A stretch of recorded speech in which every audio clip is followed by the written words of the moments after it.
everything changed. The conversations that I had with operators, with partners, was completely different. It was us as a pest control marketing agency among a handful to we are the only ones serving who we serve. And because of that, when the operator who matched that size of company and that psychographic heard us talk in that way, read the copy on our website, they go, wow, that is me. The power of positioning in marketing never fully clicked until that moment. Welcome to the Deep Specialization Podcast, the show where we blend focus, strategy, and client intimacy in order to scale and simplify our businesses and our lives. I'm your host, Quinn. Let's jump into the show. Today, we have a guest who embodies the very essence of deep specialization. Andrew Peluso is the founder of Pesty Marketing.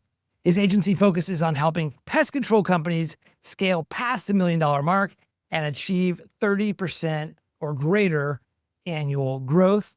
Today, we're going to hear about his journey from starting his first agency back in 2016, what led him to launch his second agency in 2019, and finally his current agency, Pesty. I'm super excited to have him on. Welcome, Andrew. Thanks for having me, Corey. I'm excited to hopefully offer some value to our listeners today. I'm sure of it. It's going to be great. Let's go back to 2016, right before you started your first agency, Websaw Studio. What was happening in your life that told you that, hey, I need to start an agency? Like, what was happening back then? So this is going to come full circle because I had been selling pest control door to door for a couple of years. Wild. And one day it dawned on me that it would be a lot cooler if people came to me looking to buy pest control rather than me going door to door selling pest control. And started teaching myself SEO and website design, took a course on starting a website design business, creating designs in Photoshop, finding freelancers on Upwork or whatever other freelance platforms there were at the time. And I kind of learned that, in the world of service businesses, that SEO was the name of the game if you wanted leads. And a friend of mine approached me and said, I don't really want to learn marketing, but I really enjoy website design. So do you want to partner up? And I'll give you a commission for any clients you end up bringing my way by doing SEO to our website and Google Maps and all that. And so that was all what led to Websauce. Was he already building websites, or was this a brand new venture for the two of you? He was already building websites in freelance capacity, wasn't really getting clients and didn't really want to figure out how. He was good at sales, but he didn't know how to get the leads to begin with. And at that time, what was the makeup of the clients? So the first website we ever ended up actually building together, I think, was $300. And it was these two, I believe it was educators, and they wanted a website for their consulting business. And then clients, because I was starting to get them in Sacramento from Google, people searching for website design, Sacramento, through Google Maps. At the time, UpCity was just getting started and we were getting good leads there. It was small local businesses, a couple of which I actually are still clients of mine today. So one was a company that sells sod throughout California. Another was a home mobility equipment company. At the time, they were just selling stair lifts.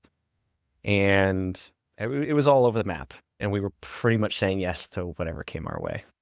Sure. And that's a very common way for people to get into business, right? Especially, were you moonlighting at this time, or was it a full-time gig? It started off as a side gig. I believe actually at the time, my full-time job was as a home security technician.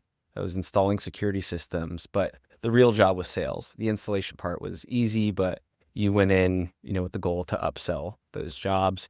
And eventually it got to the point where I decided that I was going to do the website design agency thing full-time. And at what point did it make sense for you to go full-time back then? Just when I was excited enough. We were getting a decent amount of work. I always had a sort of entrepreneurial spirit. I knew I wanted to run a business when I was, say, like 16. I didn't have any kids. I didn't really have any major responsibilities. Rent was cheap enough.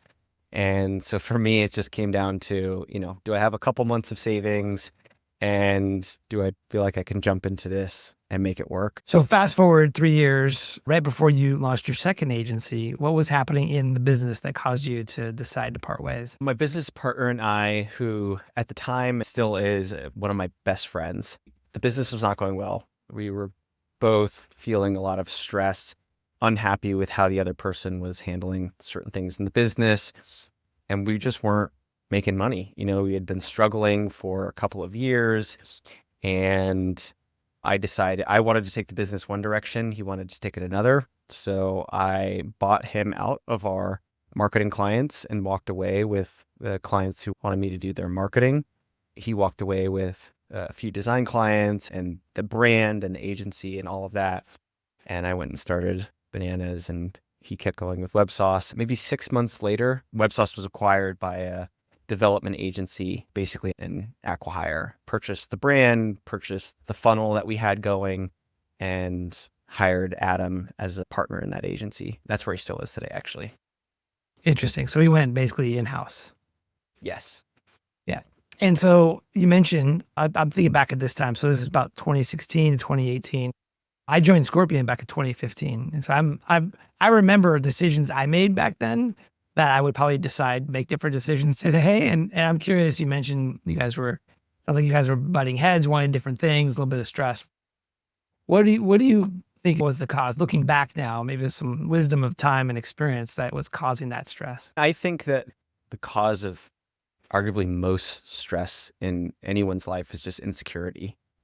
I was very insecure, and from that manifested all sorts of issues, self-doubt, very low self-efficacy. Similarly with Adam, we were struggling collecting our invoices on time. It was just taking forever for us to get paid.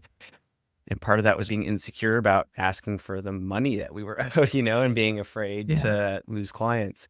So yeah, it was insecurity and just immaturity. Too much partying on the weekends, not enough heads down, being focused and working. About what age were you at back then? Let's see. Started Bananas April 1st, 2019. I'm 33 today. That was 6 years ago. So I would have been about 27. Prime of your youth. Yeah. Okay. So things are going a little bit rocky, struggling with collecting invoices, and there's complications related to that. And then Adam, basically, WebSauce got acquired or acqui-hired. Adam stayed in-house. And then did you have an offer to go work for that other agency, or was it clear that you were going to move on? No, and we had already parted ways at that point. Okay, got it. Yeah, we had parted ways. I learned from WebSauce that I needed to take seriously niching down. And I didn't end up niching down enough, but I had heard that, you hear the term that riches are in the niches. And I heard that enough and learned through the, firsthand experience that seemed to be, that theory was true. So decided to start Bananas marketing and thought at the time that was niche enough. So help us understand what was true in the business at the time that told you that you needed to niche down and specialize. Because at WebSauce, we were mediocre at everything we were doing, and it was too difficult to scope projects. Because we were mediocre at everything and did so much, we couldn't charge a premium. We couldn't charge as if we were the best because we weren't the best. We constantly dealt with scope creep. We didn't know what we were getting ourselves into when we were saying yes to things. And it just felt, you feel in your gut when you're accepting a job that you don't really know what you're doing. The last few projects were kind of iffy in terms of how they went, just constantly saying yes to new things, yes to social, yes to email, yes to SEO, yes to paid ads, and all the while trying to do it all and learn it all yourself. And just, and then having to hire someone because you want to focus on other things, and then having to let them go because you're spread too thin and you don't know what you're doing. I knew I had to niche down because there were just so many signs that trying to do too many things for too many different companies was just clearly not working. Yeah. And I was better off, learning from the wisdom of others. So what did you do differently at Bananas Marketing, your second agency, which I believe you started in April 2019? We went from doing website design and development and app development and design and doing all sorts of marketing under the sun to really just focusing on digital marketing for service businesses. Service businesses could be professional services, home services, really anything that requires some kind of lead generation with a regional focus, geographical focus. Local. Yep. Yeah, local. And we would still do some website design. I still had a hard time saying no to, some of those other things, but I was getting better at focusing on the clients that I had gained more experience with that web sauce. Why wasn't that niche enough? I guess a couple reasons. One, there was still no competitive advantage for us. It was like, yeah, I could say that we specialize in working with service businesses, but that doesn't resonate very strongly in all these different industries, like a landscaping company, a pest control company, a law firm, an accounting firm, and we had all sorts of different businesses. And yeah, it's lead generation. Yeah, it's local. Yeah, it's a service. But if you're a pest control operator and you read, you're online looking at a website that says we're a marketing agency for service businesses, you don't identify with that. Yeah. It's not obvious. It's not obvious. We're still going to really struggle to be the best at what we do. There are important foundations to marketing that apply largely across the board. But then there are nuances between different types of marketing and also different industries that are what becomes really important if you're going to be the best at it. And the learning curve of understanding the nuances of all these different industries. It was fun because I got to learn about different business models, different industries. And so I got a lot of value out of it, but I probably got a lot more value out of it than my clients did at the time. And we did some good work, like I said, we still have clients from back in the day, but we still weren't the best. And it doesn't feel good in my gut to not be the best and not be striving to be the best at what we do. So that's when I kind of, it's funny. As you were sharing that, I was thinking back. So when I started at Scorpion in 2015, it was primarily law firms. That was our niche. And of course, our CEO is Rustin, very ambitious, wants to help a lot of businesses. And so we wanted to expand into a new vertical. And I remember one of the drivers for that initial decision was, where's the spend on Google? Where are the big sort of service-based businesses? What are the biggest spenders? Of course, home services, HVAC and plumbing, that was the first place to go look. And I remember going through the process of going from, oh yeah, we'll just specialize in home services to realizing kind of the same journey as you, which is that the HVAC business is very different than the plumbing business. Like these are two different buyers, two different personas, two different industries, if you will, right? There's all this nuance. And pest control, obviously where you landed, is a whole nother one. Landscaping is a whole nother one. And realizing, oh shoot, they have their own conferences, they have their own influencers, their own, publications, associations. And like, as you go deeper and deeper, like there's all this detail and depth to all of these sub verticals that I don't think we were ready for because we wanted to do everything as well. And of course, we ended up focusing initially on HVAC and then plumbers. And then we did get into pest control. But what we did is we hired different sales teams to go after each vertical or sub vertical within home services to kind of approach it. Yeah. And I find that is where a lot of the competitive advantage lies. When I can, through our marketing or through my sales conversations, or even just while passively networking, understand my client's business and their customer better than they do, the sale is no longer a sale because I am simply there to educate and offer value. And all of a sudden they want to work with me. I don't have to do a lot of selling because they're like, wow, this person understands my business better than I do. They understand some of the metrics that I know I should know better than I do. And even now when I interview some of our clients, I ask them, where do you get the most value out of working with me and my team? Some of them will say, well, you just know so much about the industry and all these different businesses across the country. And so beyond just doing the marketing for us, when we get to meet with you every month, we get to learn a lot about these other areas of the business where we can clearly do better. And then you actually have specific guidance on ways we can do better, or resources. You can point us in the right direction to help us understand where we can do better.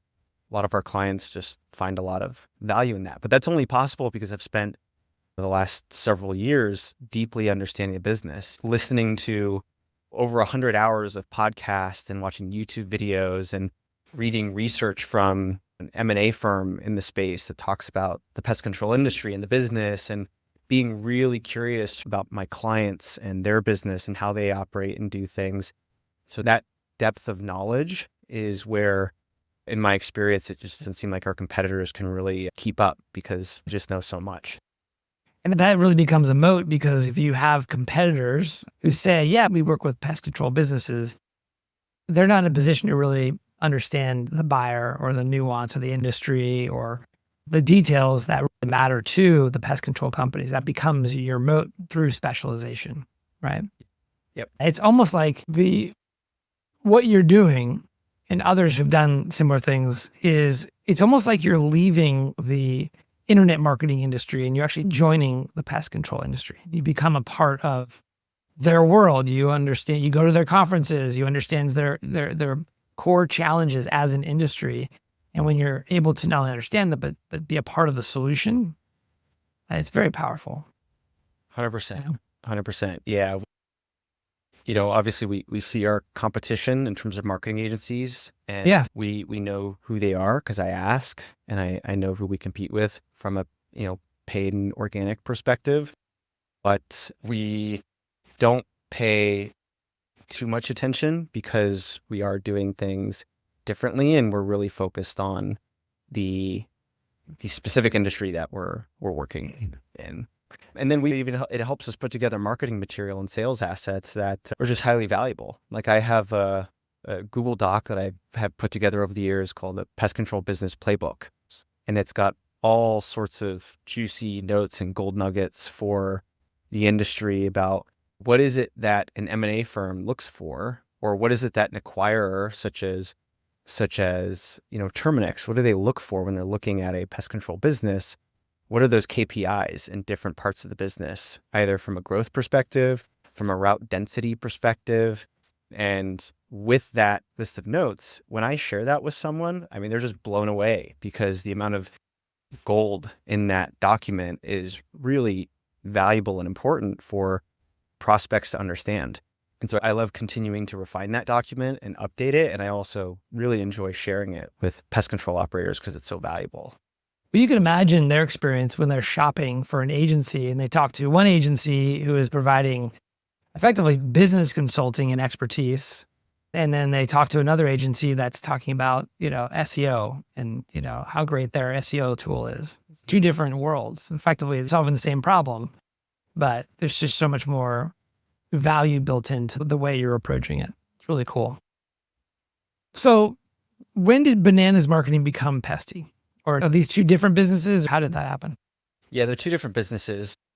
I had purchased marketingpestcontrol.com pretty soon after I started Bananas. I just saw it was available and I knew the SEO value of that, exact match phrase for a domain. And had been sitting on it for a while, but was focused on Bananas, focused on our clients, wanted to make sure that business had some amount of sustainability. And then came across someone who had successfully founded and sold a dental marketing agency, and told him that I had aspirations to start a pest control marketing agency. And this was after I had sort of thought through, was I going to do pest control or a different industry? Landed on pest control, but didn't quite pull the trigger. Once I found this person who I felt like I could learn a lot from and who would be a good co-founder, I decided to start it. And the conversations would have been in 2021. And then it wasn't until 2022 until we really started getting going. I lost my mom in 2021, the middle of 2021. That kind of Ended up taking up a lot of mind share to work through that with her and my family. In 2022, we really pulled the trigger. We found a third co-founder.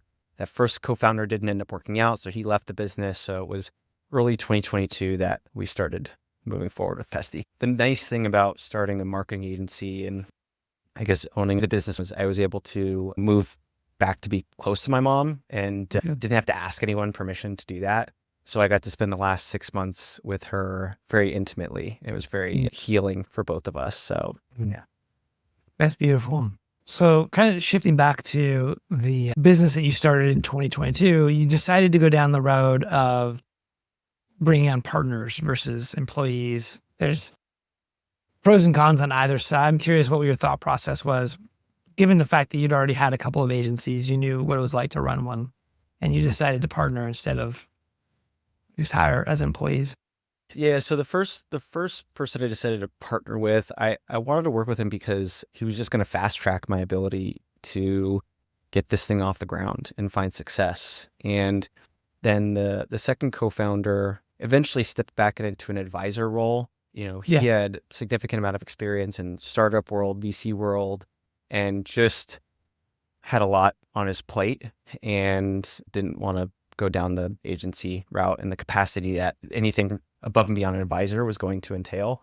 So I ended up with 98% of the company and he ended up with 2% of the company. And he's still an advisor today. He was the one who decided on the name Pesty, found the domain, built the original website with his team. Yeah, so he's very creative thinker, very interesting guy who I still meet with every couple of weeks.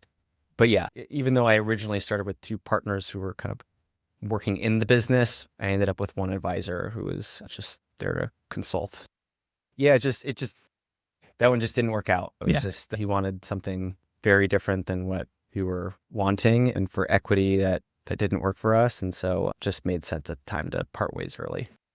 Any lessons learned from that experience? I mean, I think the lesson I've had to learn, I've been blessed to learn over and over again, is to just trust my gut.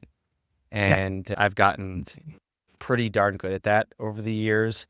And I think that was just one kind of experience of listening to my advisor and hearing what both of them were saying, and then paying attention to the actions of both, and ultimately trusting my gut and not overthinking it and deciding that parting ways was what was best. So yeah, nothing real tactical. So in 2022, you started Pesty. Was it called Pesty in 2022? Mm-hmm. Yeah. That's awesome. I like that name. It's like catchy, Yeah, it's a great name. We have not run into any trouble with the direct-to-consumer Pesty brand. There is a direct-to-consumer Pesty. It's spelled differently. It's Pestie. And like I said, they're a direct-to-consumer pest control company. We're Pesty, and we're a marketing agency for pest control companies. I don't think we'll get ourselves into any trouble. So far, we're fine. But yeah, it is a good name. So in 2022, you, with the lessons learned about the specialization, niching down, the brand new website, Marketing.com. Pesty Marketing, yeah. Great name. When did you start building the business in the pest control industry? Probably already had some clients, I'm sure, but like, how did you go deeper into that world? We didn't have any clients, actually. I had a story to tell because I sold pest control door to door a couple of years. I even did a little bit of technician work at the time because I was selling pest control door to door for a friend of mine who went and started his own pest control company. And they're now like a top 50 pest control company in the country. So the story I was able to tell was that I was at the ground floor of a company that now is one of the biggest in the country. And I got to see, how you get a company off the ground. What does the pest control business model look like? And I could speak that language. But to really get things going, we just offered free work. We cold emailed a bunch of pest control companies, maybe 100, and someone said, yes, we'll let you do a bunch of free stuff for us. So we built a website for them. We did SEO for them. We sent out a photography and videography crew to get photos of them and their team and videos. And yeah, we just tried to do really good work and turn that into our first case study. And then we were able to leverage that to say, we have a pest control client and, rankings are improving, and we rebuilt our website and all that. And, it just sort of snowballs from there, right? You have a case study, then you end up getting another, your first paid client. Then you go to the conference. I engaged with everyone at the conference. We didn't have a booth, but I just went and came from a place of curiosity. Just like be a sponge about this industry, about the players, about the business model, about everything I could soak up and take notes. I don't mind introducing myself, asking questions. And so, it just kind of picked up as we got more and more clients. And let's fast forward to today. How do you attract new pest control clients? Several ways. So at any given time, we rank number 1 or 2 for pest control marketing, or pest control marketing agency, I should say. So showing up there has been helpful and brought in leads. We've been running Google ads for pest control marketing keywords since maybe even, I don't know if day one, maybe about a year in, we started running those ads when we had revenue. That first national pest control conference I went to, I met someone who ended up... Pest World? Pest World. Yep, Pest World. Met a guy who was running I don't know if his pest control company was the top 100 pest control company at the time, but he had been following me for a couple years on LinkedIn after that conference and liked some of the things I had been posting. And he reached out, and within a couple weeks, we had signed the biggest deal that I had ever signed, the biggest retainer we had ever signed by a lot. So networking at conferences, connecting on LinkedIn. Like I sent some cold DMs on LinkedIn, and we got, again, one of our biggest clients ever and a top 25 pest control company like about a month ago. What else? Today, I think the majority of our clients have probably actually come through referrals from our current clients. We've just done great work, and we have the case studies and results and good word from our clients to vouch for that. We've also put in place a pretty generous referral program, affiliate program. So we've had partners refer business to us, but we offer that same program to our clients. Any business that gets referred to us, or whoever refers the business, gets 10% of revenue from that client for the first year that they are a client of ours, and then 5% of revenue for the second year that they're a client of ours, nice. All based on whatever they originally signed. So if it's a $5,000 a month SEO retainer from day one, then they'll get 10% of that for 12 months. And so especially because we charge a premium in the space, and we have clients who really badly want to work with us, but doing so is a little bit of a stretch for them. They're highly motivated to bring that invoice down. And so, once they see us doing good work and they feel comfortable referring us, they do so, and they do so very gladly. What went into the decision around positioning as like a high value or high fee based agency in the space? If pest control is like most markets, the volume is in the small business. Like there's a lot of probably smaller pest control companies, larger ones for revenue perspective. Sounds like you're really targeting more of the premium aspect or part of the market. Yeah. Is that right? What went into that decision? Yeah. Combination of those were the clients I really wanted to work with. I have a much easier time, and I enjoy speaking the language of business. Most operators who have not gotten to $1 million in revenue yet don't quite have that language down. There's a significant amount of education involved in those conversations, which I don't mind, except it just takes a lot of time to get those clients up to speed and help them understand what we're doing, why we're doing it, why it's important, why we need to prioritize certain things. We learned the hard way the first couple of years because we were taking on any pest control clients who would say yes. We weren't charging a premium. We didn't go into the market thinking that. In fact, Pesty in its original form, we would niche down to. It wasn't the final version of the niche we would pick. We said, we'll work with any pest control companies who can afford us and who we think we can do good work for. And then we said, well, this actually isn't good enough. Who's been firing us? And who have we been doing our best work for? The pattern that emerged after a couple of years was the companies who were firing us were typically solo operators. And the reasons they were firing us was because their customer acquisition cost was just way too high, because they're in the field doing the work. They're not picking up the phone. They're not responding quickly. If they respond to a lead, they only do so maybe once. They don't follow up multiple times through different channels like email, text, phone call. And so we could bring them leads, but if they're not closing them, of course they're unhappy. I didn't blame them. And I realized that their needs were very different from the needs of the larger businesses. that we were doing great work for. So we either had to figure out a set of services and at a price point that would work for those small operators, or we could double down on what was working and the companies I actually really enjoyed working with most and just go all in on that route. And so from there, we decided to go all in on the $1 million pest control companies doing $1 million and up with ambitious growth goals.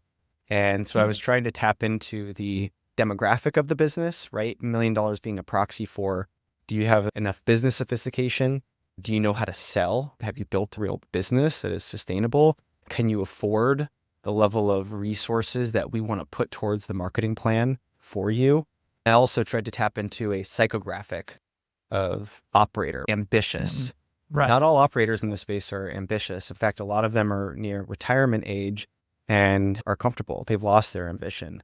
Nothing wrong with that, but that's not particularly exciting for me or my team because we are very ambitious. We're very competitive.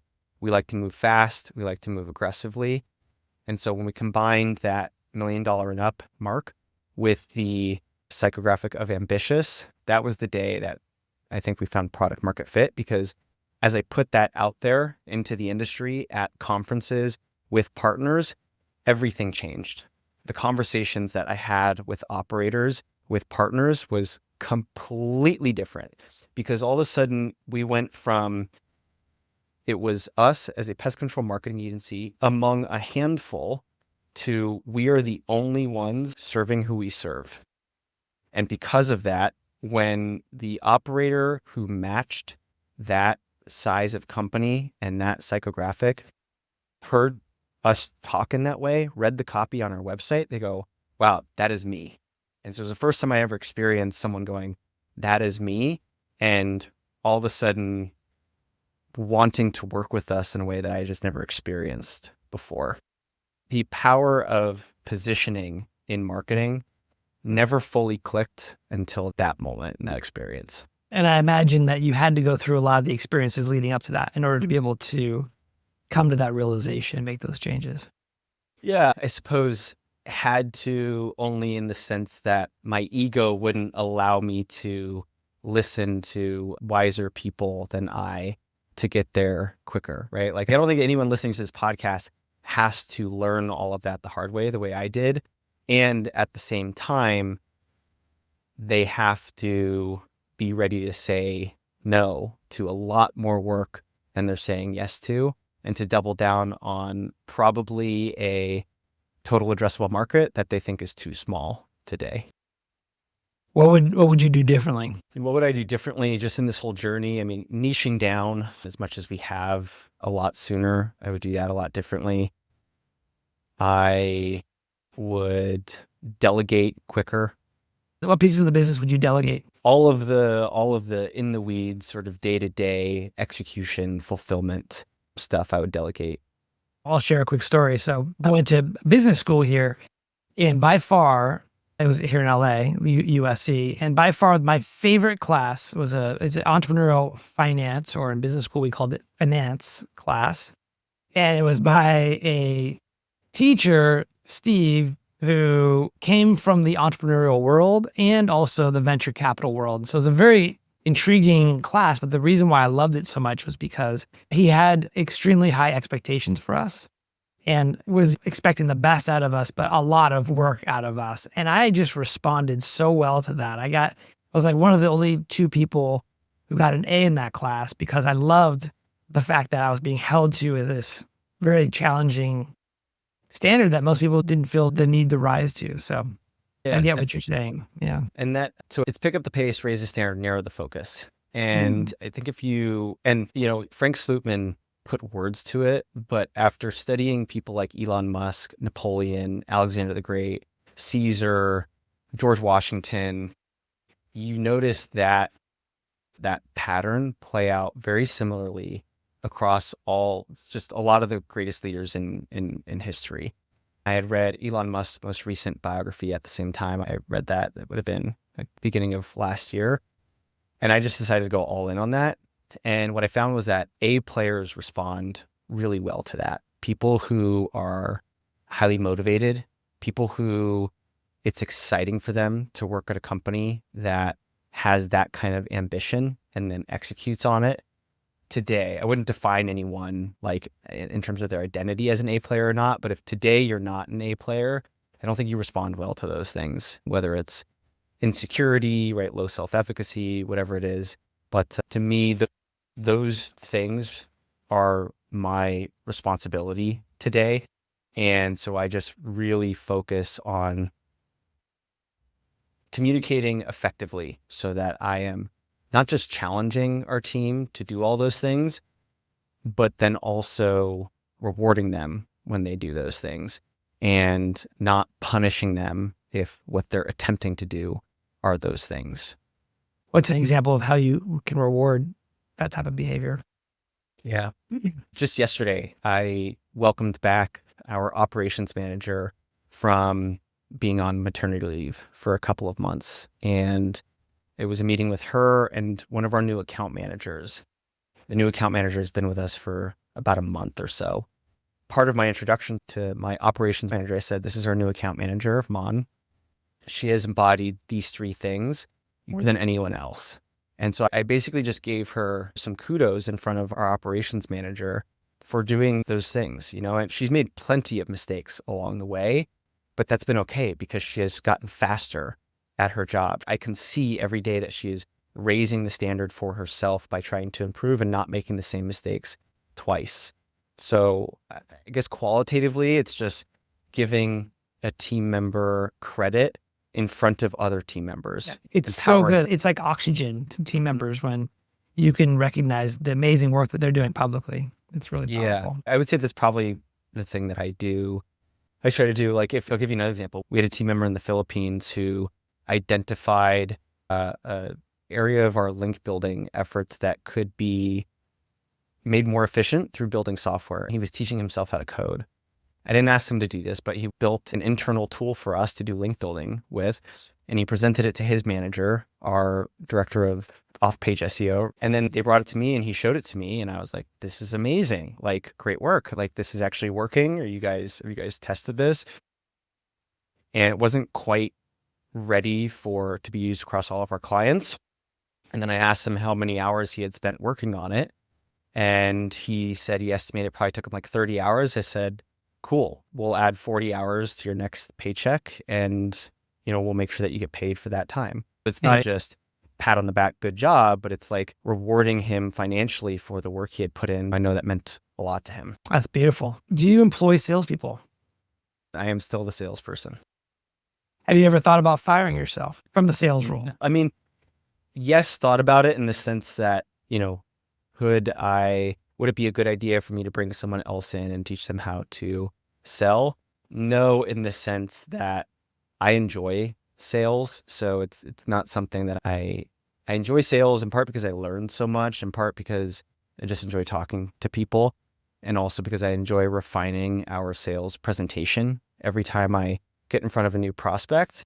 It's not with the same deck that I used the last time. There's constant tweaks and improvements to that sales deck that I get to use, but certainly have thought through, at what point does the org chart include one or two salespeople that replace me? What would you say to someone who may say, well, that sounds like you potentially bottlenecking the growth of the company? And maybe you are, maybe you're not, but that's totally fair. I've delegated enough of the other parts of the business that holding on to the sales part up to this point has not been a bottleneck. I have a lot of urgency around sales. When we have a prospect come across my desk, I am able to move very fast to set up the intro meeting, set up the audit and solutions plan meeting, which is essentially our proposal meeting. Do you sell more of a productized service where you give a client like a menu of options, or do you have more of a prescriptive, like, here's your scope and plan, this is the cost, or how do you approach the productization of your services? Yeah.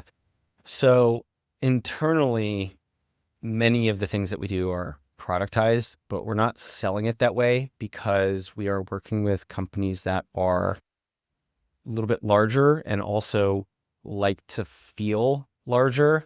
So trying to sell them something off the shelf, I think, cheapens the service a little bit.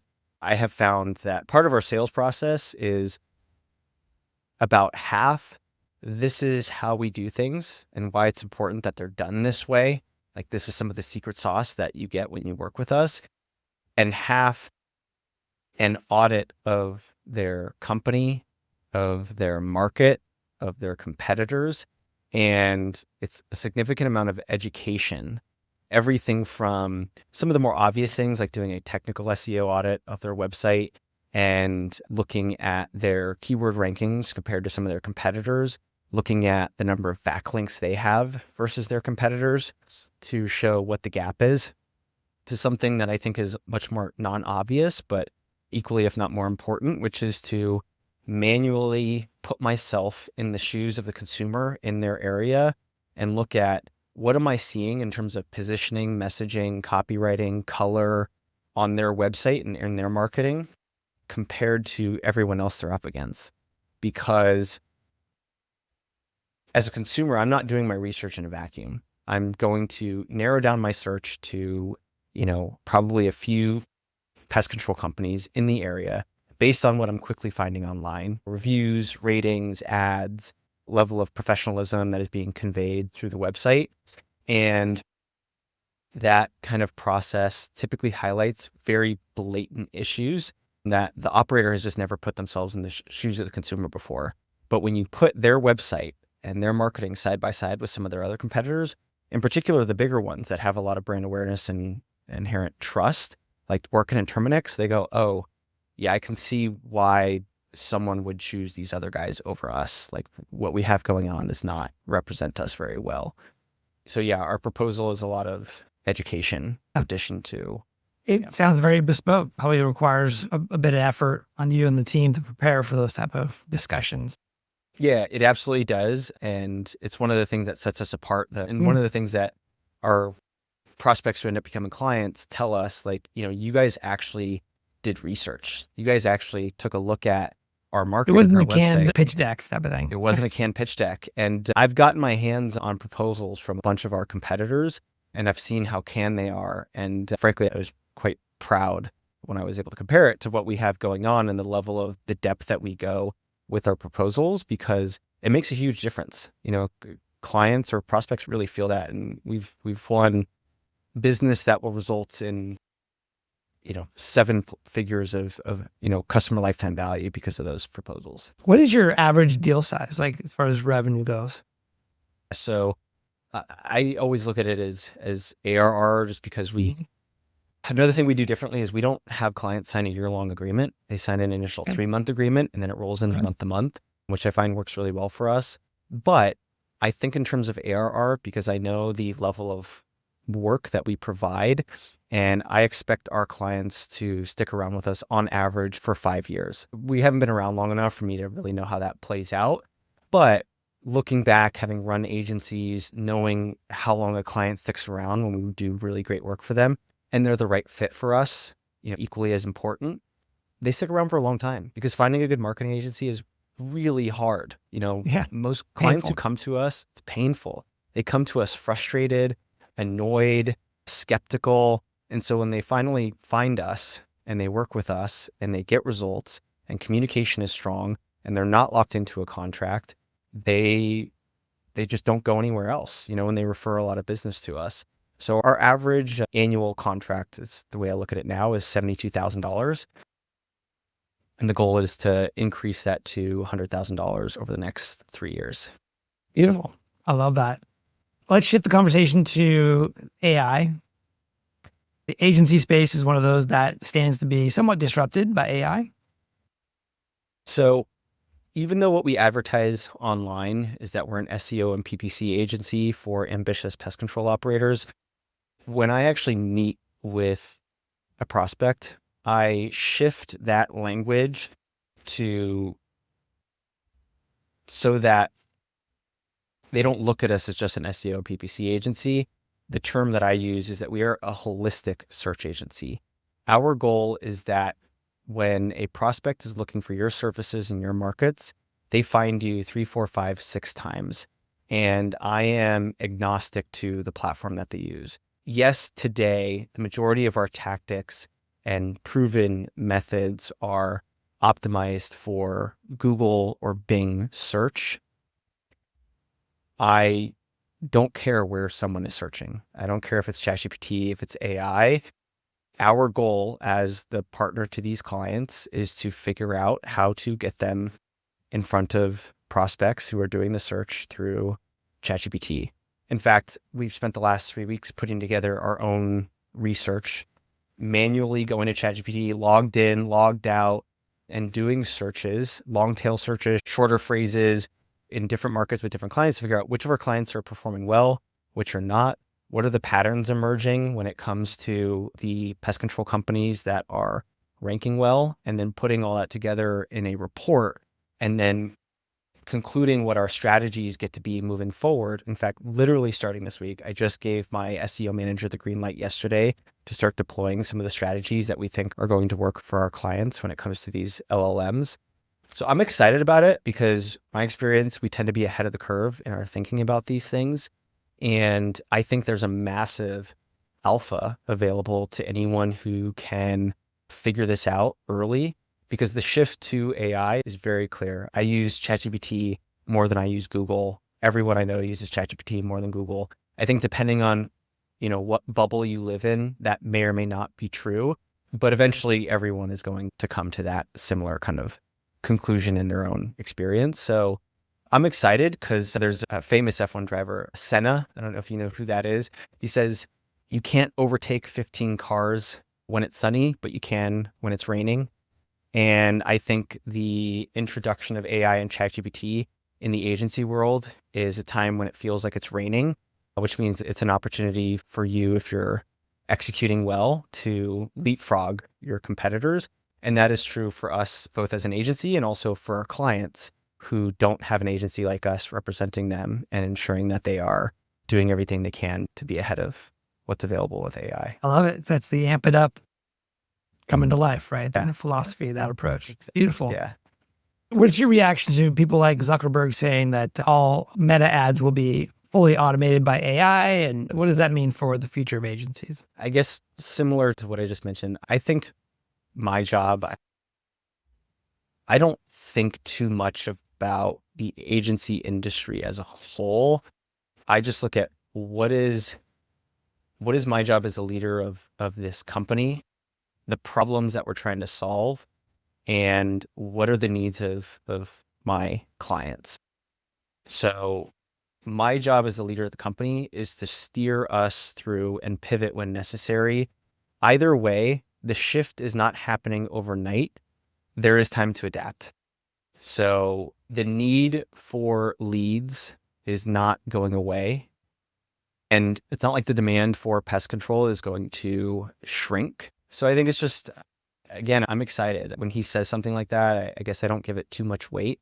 He's just saying what we've already experienced with even Google Ads, right? When it comes to Google Ads, I mean, nowadays we have Performance Max, you have all sorts of AI and automation tools there, a lot less control than we used to have. And that's not a bad thing. It just means we get to focus less on the tedious, annoying things that we really probably never enjoyed doing in the first place. Focus a lot more on strategy and differentiation and helping our clients position themselves to stand out in an otherwise very commoditized industry. So all this change is just, to me, exciting. I think it's super cool, it's super fun. The agency world may change, but there's always going to be problems to solve there. Yeah. Yeah. So you built a great company, premium positioning, great clients, great sales process. What's the future for Pesty? What's coming next? It's a great question. I mean, the future for Pesty is doubling down on what's working and in operational excellence. We've grown very fast this year because of the good work we've done in years past. And also, of course, as you scale, cracks appear in your processes, and there's a lot of catching up and fixing to do when we've grown that quickly. Pesty as a company is going to continue providing the services we do as we adapt, and also extending our service offering to things like technology and CRM implementation. Problems that are ancillary to the problems we currently solve have risen. Solving those problems as an obvious next step for us and to provide value to our clients is in the future. But I think for the next couple of years, it's likely just continuing to put a gap between us and our competitors in terms of our capabilities and what we can do with the services we currently offer. Because in our space as a service industry, search in whatever form that comes is by a magnitude of order the most important marketing channel for our clients. Our number one goal is just to be the best in the world at that and to ensure that we're not being distracted by anything else that would get in the way of that. I believe in the vision. I believe in the mission. Love our clients. This game is so fun. We have an amazing team. And also, I am ready to move on from the agency world as a whole. I don't know what I'm doing next, but currently in the process of recruiting CEOs. If anyone out there is listening is interested in, joining this rocket ship, and more than happy to have a conversation with them about that. What would be some attributes you're looking for a great CEO for this position? Culture fit is number one. I've spoken a bit to the culture that I've tried to create at the agency, and I've leaned heavily into using language like narrow the focus, pick up the pace, raise the standard. And yet we also do all of that while team members feel very supported and very safe. So hopefully it's not coming across like all we do is focus on execution without the support side of things. I think the person I'm looking to hire has to have a very high sense of self-efficacy. I'm looking for someone who has a track record of success in winning. And when I speak to their references, they are glowing. Like people just wish they had them on their team. Ideally looking for someone who has experience in leading a service business such as ours. Leading an agency or having agency exit experience would be great. We have several candidates in the pipeline right now, one of which has founded and exited their own agency. Yeah, and someone who's ready to deeply learn about the pest control industry. I don't need them to be passionate about killing bugs or pest control itself. I certainly wasn't when I started the agency, but someone who is highly ambitious, highly competitive, highly competent, who is ready to come in with a team that is eager to be led and who is going to kind of, just ready to execute at a high level with the track record to vouch for that. Well, if folks who are listening, they're interested, they want to learn more and lean in on this, what's a good place for people to find you and get connected? Yeah, I think LinkedIn is probably the best place. If you look me up, I might be the first person who shows up if you look up Andrew Peluso on Google, my LinkedIn profile. But certainly if you look me up on LinkedIn, you should find me. My job title would be like CEO of Bananas Marketing, of Pesty Marketing. Awesome. I have one last question for you as we wrap up. You've obviously built a great company. You've been on this agency journey for 9 years, probably plus. And now, as you mentioned, you're looking to bring in an A-player CEO. Looking at where you're at, what do you say is your motivation? So I have a philosophy that the only real laws or rules of this life are the laws of physics. Everything outside of that is human imagination. Every law, every rule we think of, every social, cultural constraint, it's all just stuff we made up as humans. And if you take that logic to the nth degree, then I think the conclusion you have to come to is that anything outside of the laws of physics is possible. And if anything outside of the laws of physics is possible, then you can accomplish whatever you want. And if that's true, then why not me? You have one life. Life is short. You might as well swing big. You might as well have a massive impact.